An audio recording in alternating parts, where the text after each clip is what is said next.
Friday night. Friday night. I had one of the drunkest crowds I've had in a minute. There was like this group of women that came in from like Massachusetts. They were like celebrating a divorce. I was about to go on stage and I heard them coming in and they were already drunk, just like chirping, and like as they were making their way to their table, they're like kind of already heckling my guy Zayed, who's opening. So by the time I get up there, I'm in this weird pocket where like they're drunk and kind of they're tuning out of the show, so they're like talking in the back of the room. Then there's these two girls in front of me. They're nice, but like as they start drinking and like getting deeper in the show, one of them is not making the connection on my jokes. So then there's like this delay where every time I tell a joke, this girl in front of me would explain the joke to her friend as I'm trying to move on to the next thing. Then there was a table of people who were just kind of buzzed, and they were kind of behaving like they were watching a YouTube video at home. Like they're like kind of lightly commentating on the set, then talking to each other, and then it was just a weird mix. And then there were people who just wanted to see the show. So I'm like doing this weird balancing act where I'm like doing some material, that I do crowd work, and by the end of it, I literally cut half my material. I'm like, all right, I'm just going to just talk shit to the crowd now. Oh, no way. Yeah. I just ended up being like just a crowd work set. But it went well. It went good. You know, by the end of it, the women in the back were like literally trying to fight people. They were like, like during the show, and like, yeah, like they were drunk and just going at it. Like someone tried to shush them. They did not have that. They were like, fuck you. Don't fucking look at me. Comedy is something that's great when you're buzzed, but not when you're drunk. No. It's not good. It's not what you want. You want music. Yeah. You want something that's more stimulating, you know? You don't want to like think. Like I remember, dude, I was in San Diego when Bo Burnham was touring his Netflix special. I don't know why. Maybe we were day drinking or something like that, but for some reason, I got so wasted before the show. I was blacked out. And the only thing I remember is, you remember the final Kanye style song he does where he's all auto-tuned and singing about Pringles? Sort of. I wept. I cried like a little baby. Like not laughing. I was crying because it moved me, truly. Damn. Like, what the fuck? Damn. Is wrong with you? My dude. friends are like, dude, are you good? And I was like, over a song about fucking Pringles.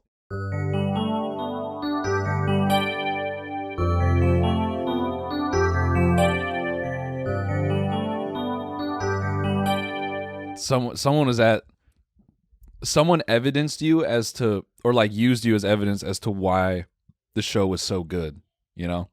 Like someone left that night and they're like, how was it? Like, dude, it was crazy. It was funny. This guy next to me, like, he must have been going through something, because when Bo did the Pringles thing, like he just like broke down, and it was kind of beautiful, man. He's like, the Pringles thing, but that wasn't sad at all. I know. I don't know what it was. I guess it was the auto-tune just really got to him. I don't know. Yeah.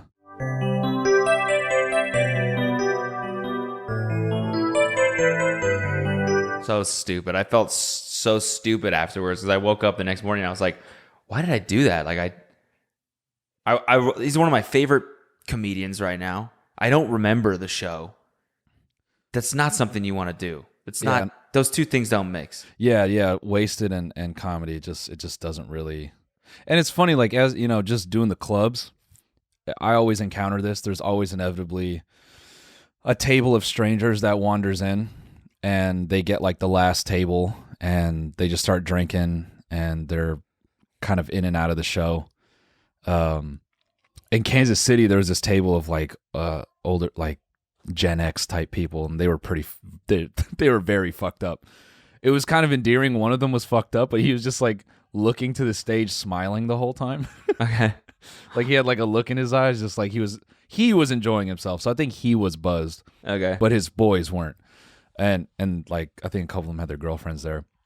So like at the end of the show, I like looked at them and I'm like, "Oh, did you guys have a good time?" And one of them was like, "Yeah, but tell me why they told us to be quiet." And I was like, I don't know, dude. I didn't hear anything, right? So then like I'm kind of like working the crowd a little bit, I could just hear him to the left, like getting aggro with one of the waiters.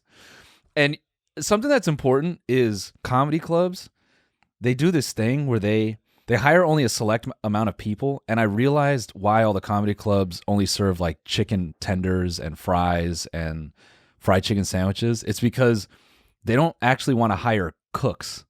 So everyone there has to wear multiple hats. Like at the last club I was at this weekend, the girl doing sound was also delivering drinks. It was the craziest shit ever. Whoa. But then like, so when some drunk asshole is in there and he's like, Why the fuck? you know, just getting all turned up, and I just feel so, I feel for the waitstaff so much. I'm like, dude, this is just like some 19-year-old like girl in college. Like she has to be the fry cook and then be security and then deliver drinks. Like just like fucking. And then get up and do 5 too. If you Yeah, don't and mind. get up and do We don't have an 5 and opener, then so fight get up you and- when the show's over. Like give this fucking person a break, dude.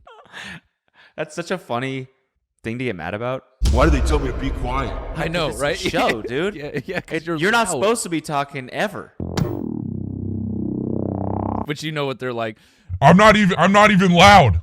Yeah. I'm not even fucking loud. It's like, yeah, you are, man. But other than that, I mean, like, yeah, the second night was dope as hell. I mean, Connecticut, you know, is beautiful. I was just joking around saying I'm never going to Hartford because everyone messaged me being like, oh, dude, don't come here. Hartford sucks. So I was just like kind of playing into it. And then like I tweeted that shit, and then some lady who's like claimed to be like a public defender of Hartford, which like, you know, you think lawyer, but then I just realized I think she just publicly defends Hartford. Holy fuck. She's searching Hartford on Twitter, Dude, seeing what people are literally. saying. Literally. Random people. Literally. Well, actually, we have a really nice library. Bro, she was like, Actually, the parks here are really nice. Dude, On the contrary. she looked up the club I was at and she was like, you're not even in Hartford. You're in Manchester in a strip mall. If you said this in Hartford, she's like, you might say that crap there and they'll laugh. If you say it in Hartford, you'd say no more. And I'm like, dude, a public defender is threatening me for talking shit about Hartford. I'm definitely never going to Hartford. Like you. And then I was laughing because Public defender. I know, right? That's so good. And then I asked people in the crowd, I'm like, who's from Hartford? And like some people raised their hands. I'm like, I'm pretty sure if I went there and I said I'm never coming back here, like you guys would agree. And then they're like, yeah, we would. Like no one likes it there. So it was just crazy. Yeah, I was joking about her like being Batman, like for Hartford. Like she like tracks us to our like hotel, and I just wake up in the middle of the night and she just has like a shoddy mask on and she's like, don't fucking talk shit about Hartford. And just punches me in the balls and then leaves. Oh, yeah, ugh.